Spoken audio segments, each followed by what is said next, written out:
ونصلي على رسوله الكريم أما بعد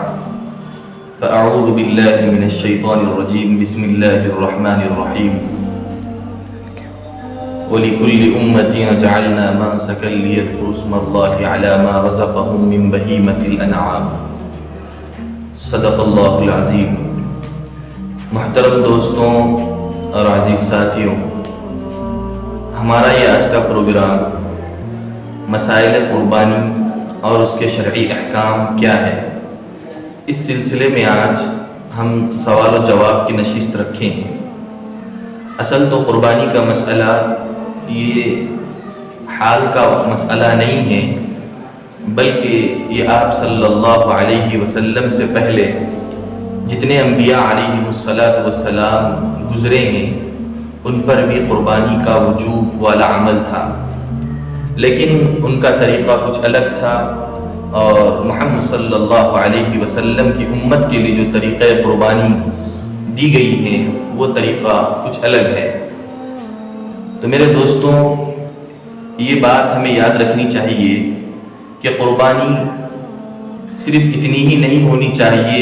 کہ جانور کو ذبح کر دیا گیا اور قربانی کا گوشت کھا لیا گیا۔ اصل مقصد یہ نہیں ہونا چاہیے، بلکہ انسان کا جو بھی عمل ہو اس عمل کے اندر اللہ کی رضا اور خوشنودی ضروری ہے،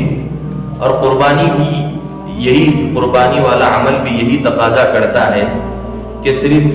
ذبح کر لینا اور گوشت کا کھا لینا یہی نہیں ہونا چاہیے، بلکہ اس کے پیچھے بہت بڑا مقصد اللہ کی خوشنودی چاہیے۔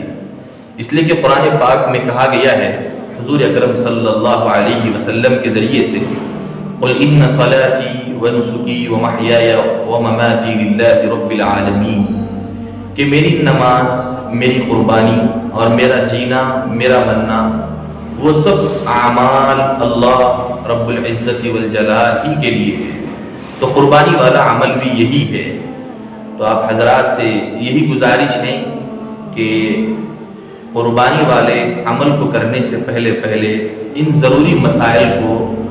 جانیں اور اس پر عمل کرنے کی کوشش کریں، اس لیے کہ بعض مسائل ایسے ہوتے ہیں جن کے ہماری ناعلمی کی وجہ سے یا بھول کی وجہ سے وہ اتنا بڑا عمل بھی کار خیر سے محروم ہو جاتا ہے۔ اسی لیے آج ہماری جو یہ نشست ہے بس کچھ اہم اور ضروری مسائل پر ہے، اس لیے کہ اللہ نے جس امت کو پیدا کیا ہے اس کے لیے ایک رہنما بنا کر بھیجا ہے۔ اب ہمارے لیے کوئی نبی اس دنیا میں آنے والے نہیں ہیں، بلکہ یہی علماء اور مفتیان اعظام ہیں جو امت کو نبی صلی اللہ علیہ وسلم کی دی ہوئی تعلیمات کو پہنچانے کے کام میں لگے ہوئے۔ تو سب سے پہلا ہم آج اس نشست کا سوال مفتی محمد مصطفیٰ صاحب قاسمی دامت برکاتہم کے سامنے یہ رکھتے ہیں کہ مفتی صاحب، پہلا سوال آپ سے ہمارا یہ ہے کہ قربانی کے دن تو آ رہے ہیں، لیکن کیا قربانی کے لیے صرف صاحب نصاب ہی قربانی کرے گا، یا وہ آدمی جس کے پاس اتنی استطاعت تو نہیں، وہ آدمی جس کے پاس استطاعت ہے کہ وہ قربانی کر سکے؟ لیکن ہم سب سے پہلے آپ سے یہ سوال کرتے ہیں کہ قربانی کا وجوب کے سلسلے میں ہمیں بتائیں۔ نحمده ونصلي على رسوله الكريم اما بعد، قربانی دراصل قرب ربانی ہے۔ اس کے ذریعے سے بندے کو اللہ تعالی شانہ کا قرب اور اس کی نزدیکی حاصل ہوتی ہے۔ حضرت صحابہ اکرام رضوان اللہ علیہم اجمعین نے نبی علیہ السلام سے سوال کیا کہ قربانی کیا ہے؟ حضور صلی اللہ علیہ وسلم نے ارشاد فرمایا، سنت ابیکم ابراہیم۔ ایسے ہی اگر کوئی بچہ ایسا ہے جو ناسمجھ ہے وہ اگر قربانی کرنا چاہے تو اس کی قربانی بھی، وہ اگر ذبح کرنا چاہیں تو اس کا ذبیحہ بھی درست نہیں ہوتا ہے۔ ہاں البتہ قربانی کے جانور کو ذبح کرنے کے لیے یا ذبح کرنے کے لیے مرد ہونا شرط نہیں ہے، اگر کوئی عورت بھی ذبح کر دے تو یہ بھی حلال ہے۔ اور اسی طرح سے قربانی کی ذبیحے کے لیے اگر کوئی مدہوش انسان ہے، نشے کی حالت میں ہے، تو چونکہ اس کی بھی عقل جاتی رہتی ہے، اس لیے ایسا شخص جو کہ نشے کی حالت میں ہے قربانی نہیں کر سکتا ہے۔ دوسری شرط فقہا نے ذابح کے لیے یعنی ذبح کرنے والے کے لیے یہ رکھی ہے کہ وہ مسلمان ہو یا کتابی ہو۔ اگر کوئی شخص مسلمان نہیں ہے، کافر ہے، مرتد ہے، زندیق ہے، یا جیسے کہ غالی شیعہ ہے یا قادیانی ہے، ایسی طریقے سے پرویزی ہیں وغیرہ، تو جو کہ حقیقت میں زنادقہ ہیں، تو ان کا ذبیحہ معتبر نہیں ہے اور ان کا ذبیحہ حلال نہیں ہے۔ اسی طرح سے ذبح کے متعلق تیسری شرط فقہا نے یہ رکھی ہے کہ جس جانور کو ذبح کیا جا رہا ہو اس کے اندر حیات موجود ہو۔ اگر کوئی ایسا جانور جس کے اندر فی نفسی ہی پہلے سے حیات ہی نہیں ہے، اگر اس کو ذبح کیا گیا تو ذبح کے ذریعے سے وہ حلال نہیں ہوتا ہے۔ اور ایک اہم سوال آپ سے یہ دریافت کرنا ہے کہ بعض مرتبہ ایسا ہوتا ہے کہ گھر پر کسی جانور کو لایا جاتا ہے یا مذبح گاہ پہنچ کر ہی وہاں جانور کو ذبح کرنے کا اہتمام ہوتا ہے، تو گھر کے افراد ذبح کرنے کے خواہش مند ہوتے ہیں اور بہتر بھی یہی ہے کہ جس کا جانور ہو وہی ذبح کرے۔ لیکن بعض مرتبہ ایسا ہوتا ہے کہ انسان ہمت تو کرتا ہے ذبح کرنے کی، لیکن جب چاقو پھرانے کی کوشش کرتا ہے تو گھبراہٹ کی وجہ سے وہ پیچھے ہٹ جاتا ہے، تو بقیہ کام پورا کرنے کے لیے خسائی دوڑ کر آ جاتا ہے۔ اگر وہ خسائی اس وقت میں اگر بسم اللہ نہ پڑھے، جس نے پہلی مرتبہ کاٹا ہو لیکن مکمل نہیں کاٹا، ذبح نہیں کیا، اس نے تو بسم اللہ پڑھا ہے، لیکن جو قصائی آیا ہے اس نے بسم اللہ نہیں پڑھا ہے، تو اس سلسلے میں کیا مسئلہ ہے؟ جس جانور کو ذبح کیا جاتا ہے، ذبح کی حقیقت یہ ہوتی ہے کہ اس کے حلق سے 4 رگوں کو کاٹنا ضروری ہوتا ہے۔ نمبر 1 سانس کی نالی، نمبر 2 غذا کی نالی، نمبر 3 2 شہرگ جس کے ذریعے سے خون کا دورانیہ جسم کے اندر برقرار رہتا ہے۔ اگر کوئی شخص ان 4 رگوں کو کاٹ دے تب تو ذبیحہ حلال ہوتا ہے۔ اگر کوئی ذبح کرنے والا ان میں سے 3 رگوں کو بھی کاٹ دے تو فقہا نے مقصد کے حاصل ہو جانے کی وجہ سے اس کو بھی جائز قرار دیا ہے۔ ہاں البتہ اگر اس سے کم رکھا ہو یا کوئی شخص ذبح کرتے ہوئے، جیسا کہ سوال میں یہ بات واضح ہوئی ہے کہ گھبرا جائے یا آدھا ہی ذبح کیا ہو، ماں بقیہ کام باقی رہ جائے اور کوئی دوسرا شخص قصائی ہو یا کوئی اور ہو اس کی مدد اور ہیلپ کے لیے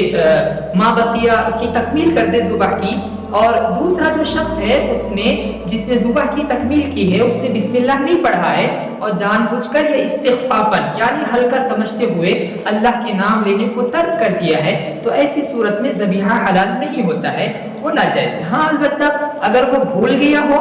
دوسرا شخص یا پہلا شخص کوئی بھی، تو نسیان معاف ہے یعنی بھول جانا، اس لیے وہ ذبیحہ حلال ہوتا ہے۔ اور اگر دونوں بسم اللہ پڑھ لیں، یا اسی لیے بہتر یہ بتایا جاتا ہے کہ ذبح کرتے وقت جو قصائی ہے وہ بھی پڑھ لے، یا کہ آزو بازو اگر کوئی مدد کے لیے فرد کھڑا ہو تو وہ بھی بسم اللہ پڑھ لے یا اللہ کا نام لے لے، اگر نہ لیا ہو تو پھر ذبیحہ حلال نہیں ہوتا ہے۔ آخری سوال مفتی صاحب آپ سے یہ ہے کہ کیا قربانی جو زندہ حضرات ہیں صرف انہی پر ہے، یا جو مرحومین ہیں ان کے نام پر بھی قربانی کی جا سکتی ہے، یا اور انبیاء علیہ السلام کے نام پر بھی کی جا سکتی ہے؟ اس سلسلے میں وضاحت۔ قربانی کی 2 قسمیں ہیں، ایک واجب ہے اور دوسرا نفلی قربانی ہے۔ جو واجب قربانی ہے وہ تو صاحب نصاب جو شخص ہیں جن کے پاس مالیت ہے، وسعت و گنجائش ہے، وہ جو قربانی ادا کرتے ہیں اس کو واجب کہا جاتا ہے۔ علاوہ ازیں اگر کوئی شخص ایسا ہے جو اپنے ساتھ ساتھ نبی علیہ السلام کی جانب سے یا صحابہ اکرام یا اولیاء اعظام یا اپنے کسی مرحوم کے نام سے قربانی دینا چاہتا ہے اپنی قربانی کے ساتھ ساتھ، تو ایسا کرنے کی بھی گنجائش ہے، بلکہ ایسا کرنا چاہیے۔ یہ نبی علیہ السلام کا ہم پر احسان ہے۔ نبی علیہ السلام نے بھی امت کے افراد کی جانب سے قربانی دی ہے، تو بہتر یہ ہے کہ نبی علیہ السلام کی جانب سے بھی قربانی کی جائے۔ ہاں البتہ ایک مسئلہ یہ رہ جاتا ہے کہ کوئی شخص ایسا ہے کہ اس کے پاس ایک ہی قربانی کرنے کی گنجائش ہے اور وہ اس قربانی میں نبی علیہ السلام کی جانب سے دینا چاہتا ہے یا اپنے مرحومین کے نام سے، حالانکہ وہ قربانی چونکہ وہ صاحب نصاب ہے، اس پر واجب ہے اور وہ اپنے مرحوم کے نام سے دینا چاہتا ہے، تو فقہا نے اس میں بھی یہ گنجائش دی ہے کہ وہ اپنی جانب سے واجب قربانی ادا کرے اور پھر اس کا ثواب جو کہ تبرعاً اور نفلاً ہوتا ہے وہ نبی علیہ السلام کو یا کسی بھی بزرگ اور ولی کو یا اپنے والدین کو پہنچا دے، تو جو مرحومین ہیں ان کو ثواب پہنچ جائے گا اور جس شخص کی جانب سے قربانی واجب تھی وہ ادا بھی ہو جائے گی۔ اسی طرح سے ذبح کے کچھ آداب ہیں، جیسے مثال کے طور پر ذبح کرتے وقت قبلہ رخ جانور کو لٹایا جائے، بائیں کروٹ، ذبح کرنے والا بھی قبلے کی جانب رخ کر کے کھڑا ہو۔ اسی طرح سے تیز اور دھاری دار آلے سے ذبح کرے، جانور کے سامنے جو ذبح کرنے کا آلہ ہے چھری وغیرہ اس کو تیز نہ کرے۔ اسی طرح سے مذبح کی طرف جب جانور کو لے جایا جا رہا ہو اس پر سختی نہ برتی جائے، یہ بھی مستحب ہے کہ اس کو ذبح سے پہلے پانی پلایا جائے۔ اسی طرح یہ بھی مستحب ہے کہ دن میں ذبح کیا جائے، رات کو ذبح کرنے کو فقہا نے مکروہ تنزیہی لکھا ہے۔ ہاں البتہ موجودہ زمانے میں روشنی کا انتظام ہے اور اندھیرے کے باعث جو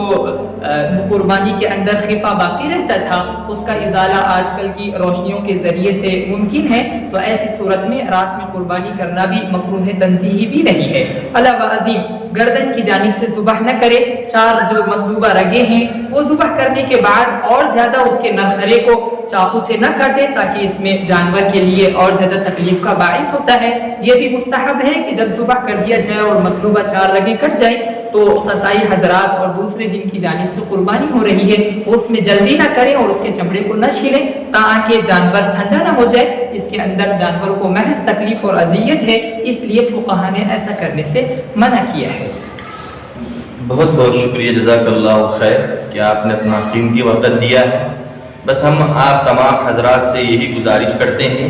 کہ ان قربانی کے دنوں کے اندر اللہ حضور صلی اللہ علیہ وسلم نے فرمایا ہے کہ ان قربانی کے ایام میں قربانی کے علاوہ کوئی عمل انسان کا اللہ کے نزدیک اتنا قابل قبول نہیں ہے جو قربانی والا عمل ہے۔ تو اس لیے ہم سب کو چاہیے کہ جو مفتی صاحب نے جو قربانی کے سلسلے میں مسائل کی وضاحت کی ہے اس پر بھی عمل کریں اور ہمارے ساتھیوں تک بھی یہ بات کو پہنچائے، اس لیے کہ ہماری چھوٹی سی غلطی کا جو نقصان ہے وہ پوری باتیں ہمارے سامنے کھل کر پیش آ گئی ہیں۔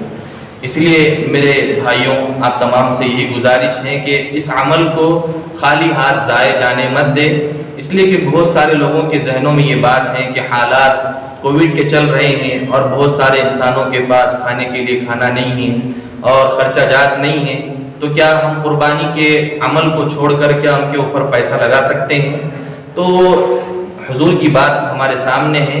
کہ بھائی قربانی کے دنوں میں قربانی کے علاوہ اللہ کے نزدیک کوئی قابل قبول عمل اللہ کے نزدیک اتنا نہیں ہے۔ تو بس آپ سے یہی گزارش ہے کہ آپ لوگ زیادہ سے زیادہ بڑھ کر حصہ لیں، اس لیے کہ انبیاء علیہ السلام کی یہ سنت تھی۔ حضرت ابراہیم علیہ السلام کی یاد میں، حضرت اسماعیل کی یاد میں یہ کام کیا جاتا ہے،